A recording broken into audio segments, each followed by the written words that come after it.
Hi everyone, it's Kevin here. This is the video for the trio of Birdhouses card that we're going to make. This is a gorgeous little card, and when I first saw this designer series paper and the out of focus trees that were on this piece, I thought, wouldn't that make a great forest scene?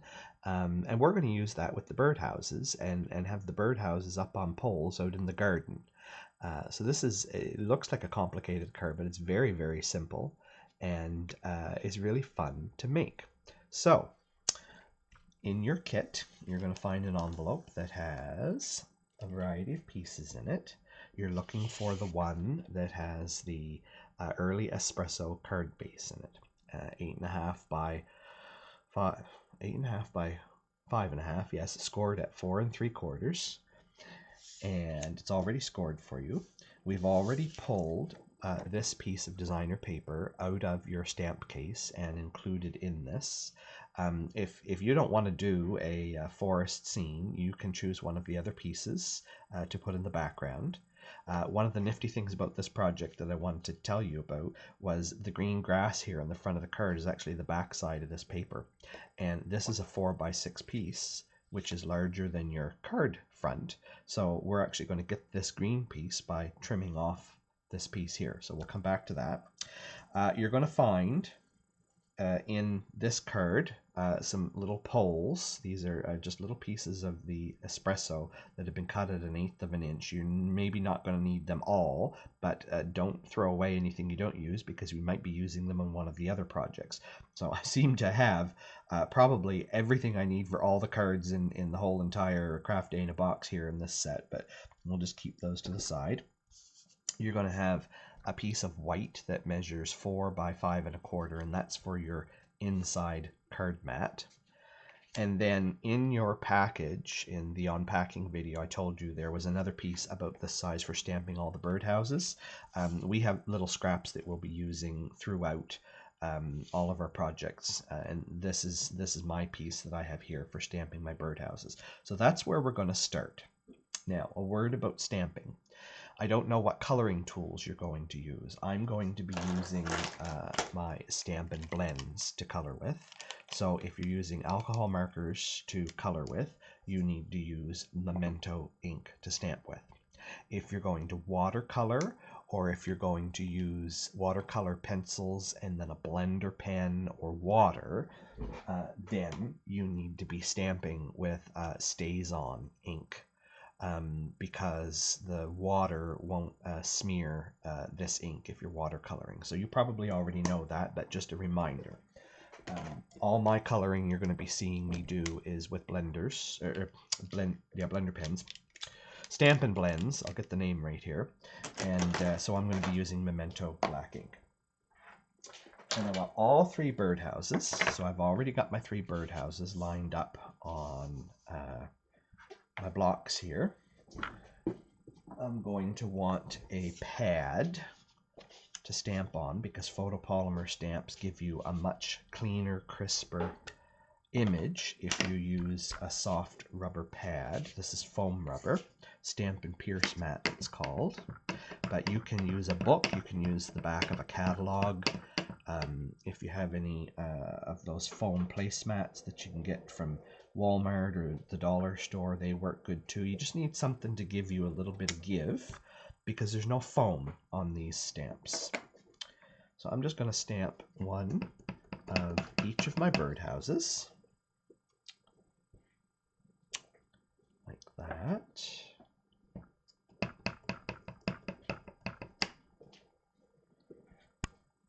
And then I'm just going to set that aside for a moment to dry before I start coloring on it with my alcohol markers. And bring in my chamois and clean my stamps. And notice I cut my chamois into 2 pieces and I keep it inside of an empty stamp case. And that's because I have a dirty side and a not so clean side, but I get all the messy ink off on this side, and then this side is generally clean. Obviously I've switched them back and forth a couple of times, and that way I don't leave any residue behind on my stamps. So that's all cleaned up. That's it for that stamping. There is one other stamp I want to do. on my front, and that's the welcome. And I'm going to do that in Mary Merlot. But you could also do it in early espresso. There's lots of different colors in this paper. There's even Misty Moonlight or Night of Navy. Cajun Craze is in there. You can do it in green. You can do it in whatever you like. But I thought the Mary Merlot went well with this. And so I'm just going to put my welcome up here in the corner. Like this.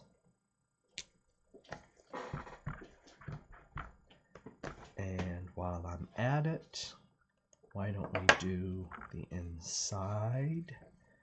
And I'll need this block back to put my sentiment on.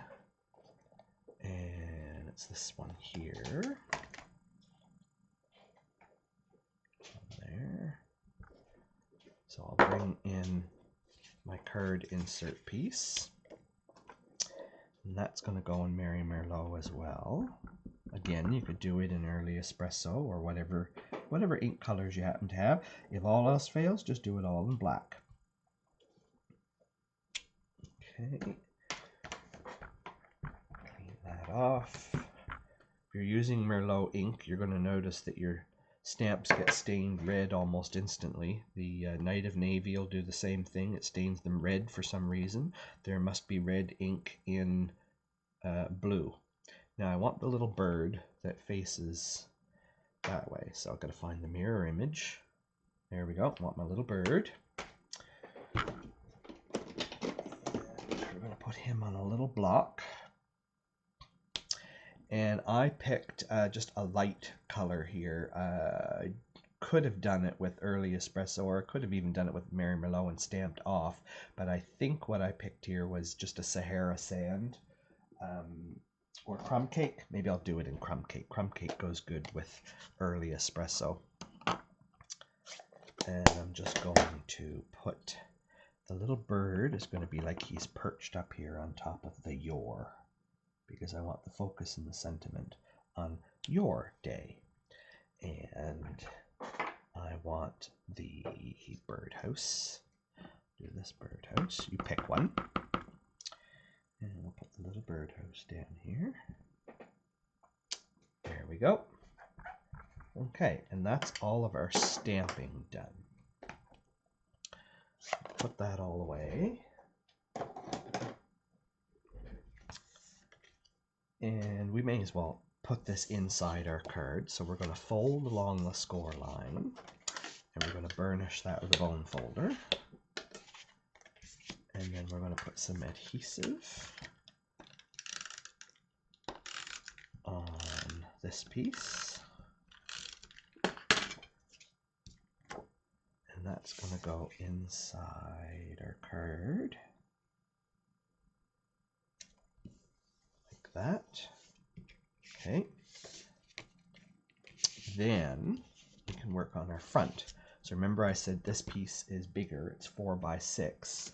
So we're going to cut off the bottom 3/4 of an inch.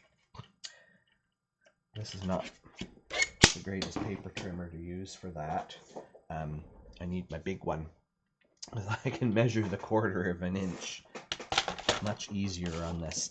So 3/4 of an inch rather. So 3/4 of an inch on the bottom is coming off, which will leave us with a piece that measures 5 1/4 for our front. So we can stick that down now too. So let's put that on.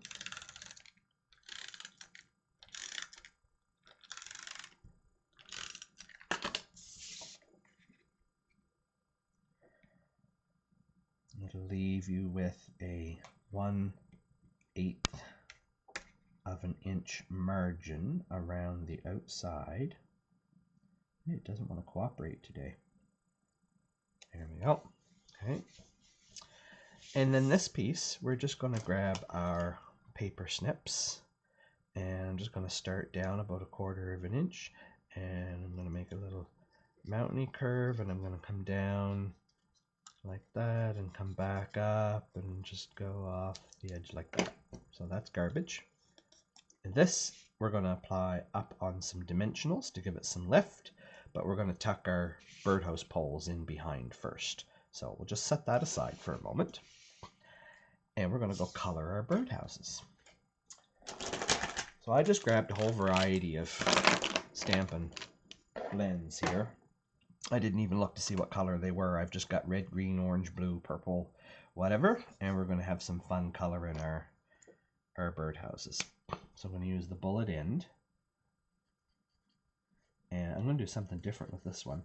I was looking at cards last night on Pinterest, and I saw that somebody did striped birdhouses. Well, why not? So we're just going to have a little fun here. I think I'm going to make this one blue and purple. Why not? Birdhouses can be any color you want them to be, because I don't think birds... Oh, look, I forgot to color the front. Come back and do that. I don't think birds can see colors. I don't know. Maybe they can. I don't think they're too interested in interior or exterior decorating anyways. Oh, colored that the wrong one. See, I missed the front and got it backwards. That's got to be blue. That's got to be blue. That's got to be blue. There we go. Okay. And then we're going to have a little red door.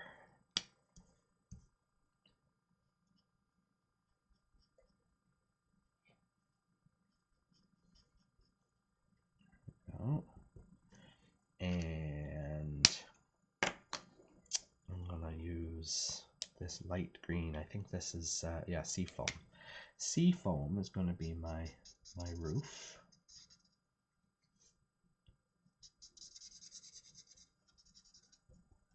And this one. Do all my little roof pitches here.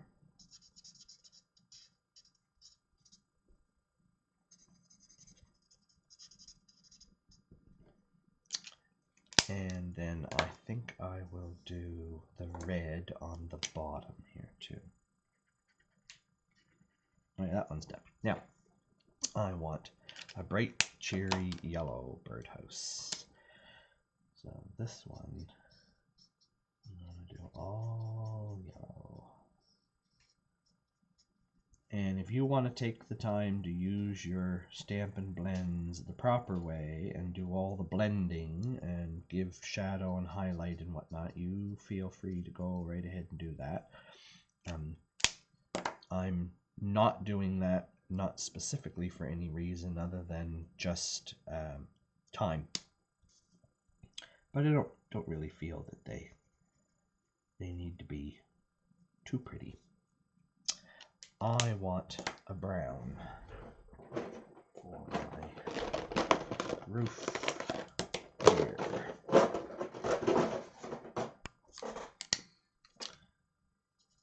There we go. I think this is an ivory color I've grabbed here. Okay. And I'm also, for this one, going to cut this loop off the top because we're not hanging this bird house. He's going to be up on a pole. All right, what haven't we used? We haven't used this new peachy color here. So let's, oh yeah. I think we'll do another striped one.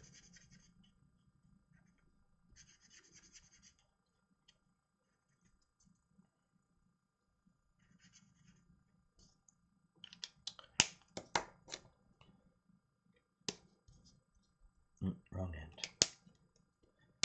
Get the right end here.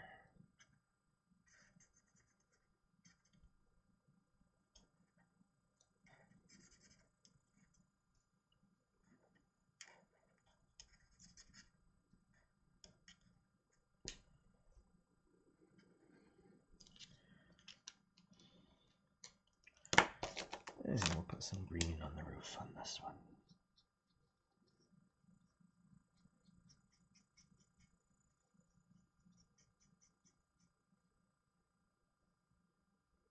There we go. Okay. So we're done with all of that. Now we have to do some fussy cutting. And these aren't actually too bad to fussy cut because it's mostly straight edges. The fiddly little bits are just where it indents. And you just have to use your scissors to get in there.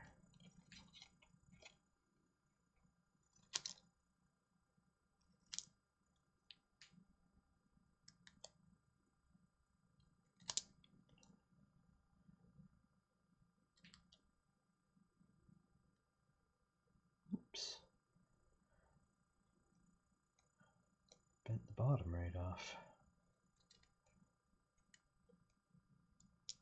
There we go. There's one.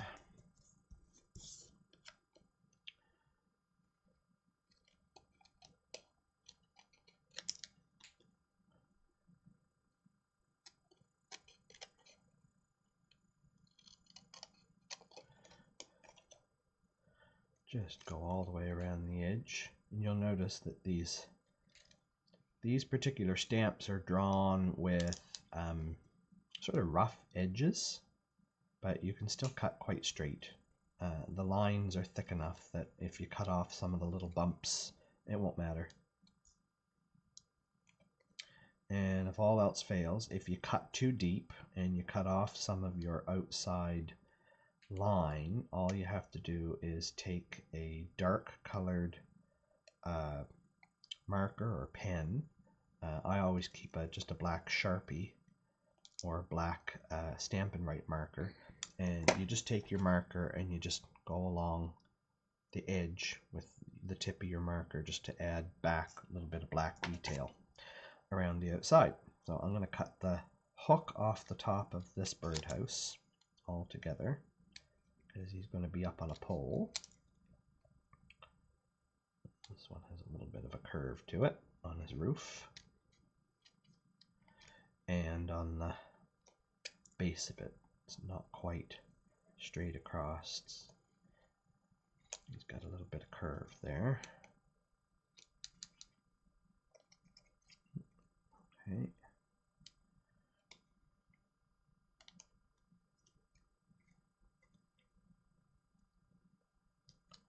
There were no dies for this stamp set, but I don't really think you need them. Got simple enough shapes and things to be able to cut. Okay, there we go. So we got our birdhouses. Get rid of all this scrap. All right, now I'm just going to flip all three birdhouses over, and I'm going to grab some of those pieces that I had here for poles, and I'm just going to put a little bit of glue on the bottom middle of each one of the birdhouses. And then if you have grid paper, this is a great way to use your grid paper to line things up. So I'm going to put the bottom of my birdhouse right at my crosshairs so that I can see that it goes halfway through. And then when I stick my pole on, I'm going to line my pole up on my grid line here to make sure that it's straight. And just going to put that aside to dry for a moment. Same with this one. I'll line it up so that it looks centered.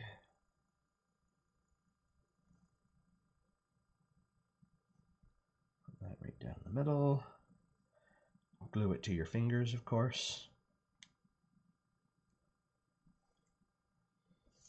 It's not crafting until you're covered in ink or you've glued something to yourself or the desk.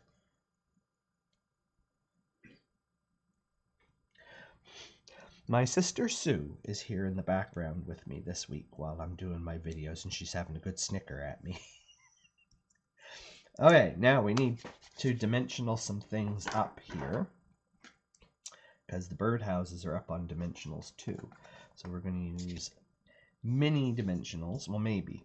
Actually, the birdhouses can probably have big dimensionals on them. So I'm going to put one at the top. Still got glue all over me. Look, I'm going to be stuck to everything. And then I'm going to put one at the bottom right over top of my pole, and that way the pole is going to be stuck well to the birdhouses.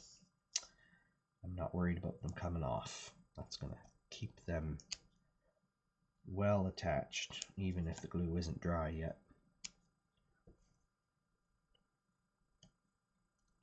Okay.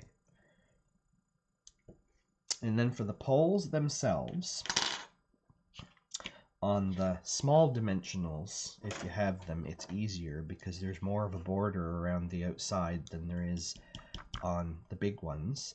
But if you just cut with your scissors a little strip down the side, you can probably get 2 of these strips off of each side. And just make sure that the release paper stays stuck to it, or you're going to lose that. That'll give you some skinny little bits that you can put down the poles. So I'm just going to cut about a piece that's about 1 centimeter, but actually what I'm going to do, now that I've said make sure you don't lose the release paper, I'm going to peel the release paper back a little bit. I'm going to cut a piece and hopefully, yeah, get it on the sticky side so that I can attach it here to my pole at the bottom. You got to be fairly skinny. Okay. Usually when I cut these, if I go sideways a little bit, it'll stick to my scissors. There we go. And then I can just use my scissors to apply. So I want a piece on the bottom of each one. Still have glue on my fingers. I'll just keep peeling a little more of the release paper. Turn my scissors sideways a little bit so it stays attached. Okay. And then I'm going to do the same thing with one about midway. You don't need to have a whole great big strip down the whole thing. You can if you want to, but you don't need to. One midway on each one. That.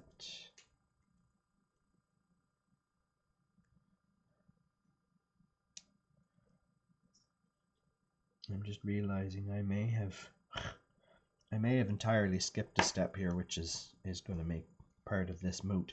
And that was, I don't want all 3 birdhouses the same height on my card. I should have cut my little brown pieces off first, because I may not need. Yeah, I'm going to end up cutting off my dimensionals on the bottom. That's okay. Anyway, arrange your birdhouses in whatever way you want to have them. Different heights, up and down, like that. And then you're going to peel off your dimensionals, and I can see exactly that I'm going to end up cutting that piece off the bottom on this one, but that doesn't matter, that's okay. It's going to be underneath my grassy part anyway. I'm going to stick that down, and I'm going to cut it off just shy of the bottom. It's going to be covered by paper anyway, and if I want to, I could go back and slide another dimensional in under there. I don't think I really need to. This one's going to be exactly the height of the piece that I used, so it will be good.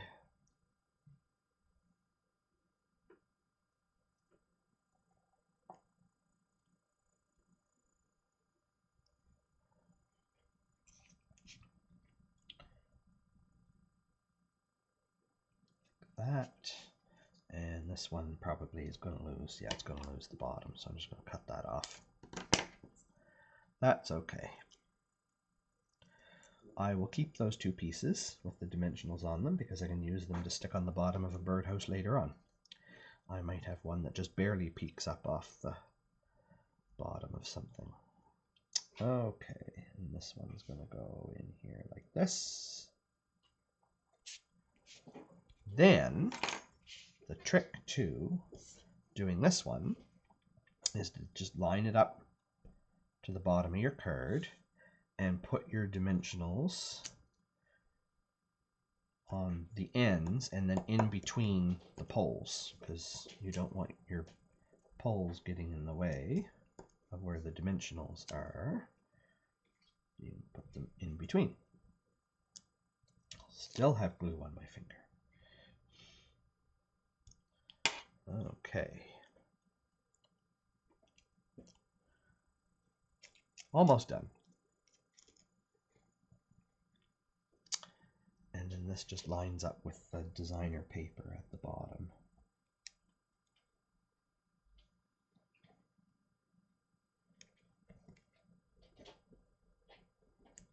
Just like that. There we go. Get rid of all this trash. We're going to keep those two little pieces for another project. And my little strip of dimensionals. And there we are. I hope you enjoyed that card, and you have lots of paper left in your package. You have another sheet of this, so you can make another one of these. You got lots of card bases. You may need to add some of your own white cardstock to do your inside layers and to stamp some more birdhouses, but we would love to see how you interpret this card. You have bling that you can add to this. You have ribbon and twine that you can add to this as well. Maybe you want to tie some little bows to put on the bottom of your birdhouse, or add some bling to it. I thought where this was an outdoor scene, I would just leave it very plain as it is. At the bottom of this project video, you are going to find a Facebook button that will take you over to our Facebook group page, to a very specific post for this card. And that's where you can comment and interact with the other Craft Day in a Box people and share photos of the card that you made, ask questions, give ideas, give us feedback about whether you like this, if you thought it was too difficult, too easy, just right. And we would really love to see what you create and share with us there. Thanks, and continue on and do your next project.